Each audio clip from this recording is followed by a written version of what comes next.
நம்ம சியான் விக்ரமோட நடிப்பில் ரிலீஸ் ஆகியிருக்கிற வீர தீர சூரன் பாகம் 2. என்னடா செகண்ட் பார்ட்டை ஃபஸ்ட்டாக ரிலீஸ் பண்ணுறாங்க, ஃபஸ்ட்டு பார்ட் அப்புறமா அப்படிங்கிற மாதிரி ஒரு குழப்பம் வந்து இருக்கலாம். ஸோ இந்த படத்தில் நிறைய புது ட்ரை வந்து பண்ணியிருக்காங்க அப்படிங்கிற மாதிரி சொல்லலாம். ஒரு சூப்பரான ஆக்ஷன் பேக்கடான family entertainment. Music GV Prakash வந்து இந்த படத்துக்கு மியூசிக் பண்ணியிருக்காரு. அந்த மியூசிக் வந்து ஓவராலாகவே வந்து சூப்பராக நிறைய சீன்ஸை வந்து எலிவேட் பண்ணி கொடுத்துருக்கு. ஸ்பாய்லர் இல்லாமல் சொல்லணும் அப்படின்னா படத்தில் வந்து ஒரு பழைய விக்ரம் சாரோட ஒரு பழைய பாட்டோட ரீமாஸ்டர் வெர்ஷன் இருக்குது. அது வரும்போது கண்டிப்பாக தேட்டரை தெரிச்சிரும்னு நினைக்கிறேன். நீங்கள் மறக்காமல் அந்த சீனை வந்து போய் பாருங்கள். கிளைமேக்ஸ் ஃபைட்டில் வருது, அதை மட்டும் நான் இங்கே சொல்லிக்கிறேன். இப்போ விக்ரம் சார் வந்து காளி அப்படிங்கிற ஒரு கேரக்டர் வந்து ப்ளே பண்ணியிருக்காரு. அந்த காளிங்கிற கேரக்டரை சுற்றி தான் இந்த மொத்த கதையுமே வந்து நகருது. ஆப்வியஸாக அதுதான் ஹீரோங்கும் போது அப்படி தான் இருக்கணும் இல்லையா? இருந்தாலும் நம்ம யாரை ஃபோக்கஸ் பண்ணுறது அப்படிங்கிற ஒரு விஷயம் இருக்குது இல்லையா? நிறைய கேரக்டர்ஸ், மெயின் கேரக்டர்ஸ் நிறைய பேர் இருக்காங்க அப்படிங்கும்போது நமக்கு யாரை ஃபோக்கஸ் பண்ணணும் அப்படிங்கிற ஒரு விஷயம் வந்து ரைட்டிங்கில் மேபி பிசிறு தட்ட வாய்ப்பு இருக்குது. இந்த படத்தில் அந்த விஷயம் இல்லாமல் கதை வந்து அங்கேயும் இங்கேயும் ஜம்ப் ஆனாலும் நம்ம ஃபோக்கஸை வந்து நீங்கள் காளி மேலே வச்சிட்டீங்க அப்படின்னா அந்த கதை வந்து உங்களுக்கு ஈஸியாக புரிஞ்சிடும். அந்த மாதிரி வந்து ஒரு எக்ஸலண்ட்டான ரைட்டிங் வந்து இந்த கதையில் போயிருக்கு.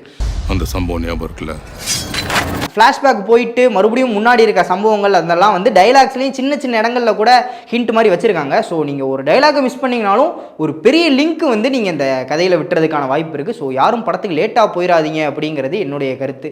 சீக்கிரம் முடிஞ்ச அளவுக்கு முன்னாடியே போய் கூட உட்காந்துருங்க. அப்போ தான் இந்த கதை வந்து இன்னும் உங்களுக்கு சூப்பராக வந்து புரியும்.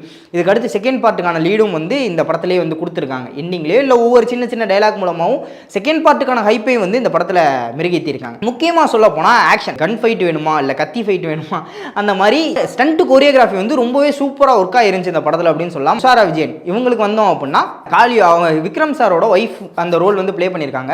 காளிங்கிற கேரக்டருக்கு எந்த அளவுக்கு ஒரு கெத்து இருக்கோ அந்த அளவுக்கு டாமினன்ஸாக இவங்களோட கேரக்டருக்கும் வந்து கொடுத்துருக்காங்க. மதுரையை சுற்றி நடக்கிற ஒரு கதைக்களம், அங்கே ஒரு திருவிழாவில் ஒரு நைட்டில் நடக்கிற ஒரு கதை தான் இந்த கதை. அந்த சைடு எஸ் ஜே சூர்யா ஒரு பக்கம் பர்ஃபார்மன்ஸ் பயங்கரமாக பண்ணிக்கிட்டு இருப்பார். இந்த பக்கம் சுராஜ் இருக்கார். சுராஜோட ஒரு வில்லனிசம், ரொம்ப சட்டிலான ஒரு வில்லனிசம் வந்து ப்ளே பண்ணியிருக்காரு. அந்த கதை வந்து உங்களுக்கு சூப்பரான ஒரு எக்ஸ்பீரியன்ஸ் கொடுக்கும் அப்படிங்கிறத நான் இங்கே பதிவு பண்ணிக்கிறேன். ஒன்லைனில் சொல்ல போனால் வீர தீர சூரன் ஒரு சம்பவம் தான் அப்படிங்கிறதே சொல்லலாம். மதுரைக்குள்ளே இருக்கிற ஒரு லோக்கல் கேங்ஸ்டர்லேருந்து ரிட்டையர்ட் ஆகி வந்துட்டாப்ல இவர் மறுபடியும் ஒரு பிரச்சனைனால அந்த கேங்ஸ்டர் லைஃப்குள்ளே போக வேண்டியதாக இருக்குது. அதுக்குள்ளே போனாரா இல்லையா, அவங்க ஃபேமிலியை காப்பாற்றினாரா இல்லையா அப்படிங்கிறதா இந்த படத்தோட ஒன்லைன். ஸோ அவ்வளோ பெரிய கேங்ஸ்டர் அப்படின்னா இவனுக்கு கதையெல்லாம் சொல்கிறாங்க. அப்படி என்ன இந்த ஆள் வந்து ஒரு சம்பவம் பண்ணியிருக்காரு அப்படிங்கிற ஒரு க்யூரியாசிட்டி வந்து நமக்கு அழகாக பில்ட் பண்ணிடுறாங்க அப்படின்னு சொல்லலாம். அடுத்தடுத்த சீனில் இவர் பண்ணுற ஒரு சில விஷயம்லாம் பார்த்துட்டு இது சாதாரண ஆள் பண்ணுற மாதிரியே தெரியலையே, இந்த அளவுக்கு இவர் பண்ணுறாருன்னா இவர் யார் அப்போ அப்படிங்கிற ஒரு கேள்வி வந்து நமக்குள்ள எழும்பிது. வீர தீர சூரன் பாகம் 1க்கு நான் பயங்கர எக்ஸைட்டடாக இருக்கேன். நீங்கள் எவ்வளோ எக்ஸைட்டடாக இருக்கீங்க? நீங்கள் இந்த படத்தை போய் தேட்டரில் பார்த்துட்டீங்களா? அப்படி பார்த்துருந்தீங்கன்னா உங்களுடைய கருத்து இந்த படத்துக்கு என்ன அப்படிங்கிறத மறக்காமல் கீழே கமெண்ட் பண்ணிட்டு போங்க. நானும் பார்த்து தெரிஞ்சுக்கிறேன்.